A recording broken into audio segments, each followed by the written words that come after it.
Opinion. What we can learn from the Jambudweepa Proclamation. Mahakvi Bharati Yar has said, a registered unspecified currency, a registered pound, a registered pound, a registered degree, a registered y, a registered superscript 3, a registered degree, a registered unspecified currency, a registered unspecified currency, a registered a registered s, a registered degree, a registered s, a registered a registered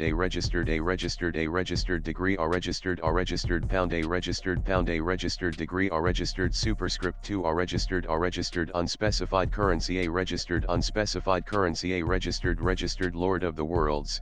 It was intended by watering our tears nourished it dream of Swarajya. As the Mahakvi said, our blood, sweat, and tears reinstated Swarajya. In May 1801, the East India Company forces under Lt. Colonel Agnew captured Punchalankuraki after a prolonged siege. It was a costly campaign against Katabaman that lasted more than a year. Katabaman's capture and subsequent hanging in Kayadar, near Tirunelveli, is a matter of historical record. His brother, Bhumathurai, escaped and was given refuge by the Maruthu brothers. How the cavalry of the enemy in pursuit of the fleeing rebels engaged them in more battles. One of the insurgent parties took its stand near a village and fought a pitched battle but was routed. Most of this group fell wounded and dead in the evening of the day of battle. The women of the village hurried to the blood-stained field. They made a close search for the persons in whom life might not have become extinct. Among the heaps of the slaughtered they discovered the son of one of them still breathing. To their dismay the afflicted young man rallied the energy that still remained at his command, and whispered into the ears of his mother, "O mother, let me die, but try to save the life of Swami who lies near me." Swami denoting Omi. Source: South Indian Rebellion, the First War of Independence, 1800-1801.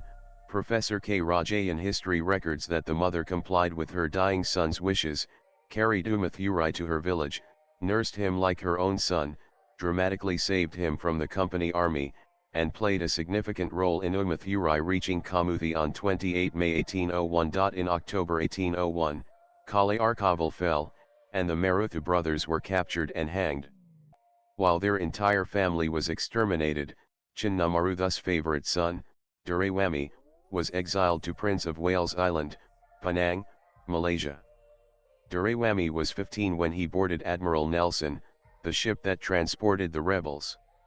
James Welsh, who had military custody of the 73 exiled rebels, said this about Duraiwami, with a mild and dignified resignation: "This amiable young man bore his cruel fate without a murmur, but such was the melancholy expression in his fine countenance that it was impossible to see and not commiserate him. I still seem to see the combination of affection and despair, which marked the fine countenance of my young friend, Duraiwami, as I handed him into the boat, and the manly and silent misery, which his companions in affliction displayed, on quitting their dear native land forever." Source: South Indian Rebellion, the First War of Independence, 1800-1801.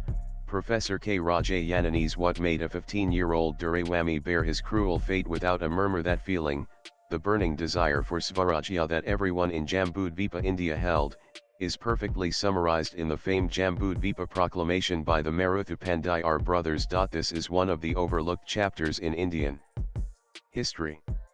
It is one of the foremost strategic documents advocating for the liberation of Bharat from colonial rule. This proclamation, pasted on the walls of Rock Fort in Tirakai and the Srirangam Temple on June 16, 1801, appeals to the entire country, to all sections of Indian society, irrespective of caste, creed, or religion, to unite and rise against the East India Company and colonial oppression. While it emphasizes local unity and sustained resistance, making this a national struggle against foreign rule, it also serves as a warning to locals collaborating with the oppressors. This proclamation exemplifies how our forefathers viewed Bharat as one land and how unity is the only way to achieve the vision of a free and great nation. Nanan we understand how our forefathers saw Bharat as one land united by culture. More importantly, the key takeaway is the clarion call for unity among all Indians. Even today, we fail to treat certain people as equals, assuming some are highborn and others lowborn. This regressive and divisive thinking, treating some of our brothers and sisters as inferior, is a grave transgression.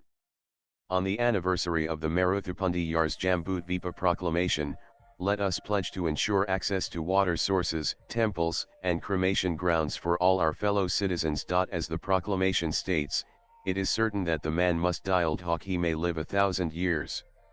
And it is as certain that his fame will survive him as long as the sun and moon shine. What greater acclaim can we achieve than being celebrated for contributing to an egalitarian, harmonious society? Let us remember what Tiruvalluvar said: a registered s, a registered superscript 2, a registered pound, a registered copyright, a registered copyright, a registered plus or minus, a registered s, a registered superscript 2, a registered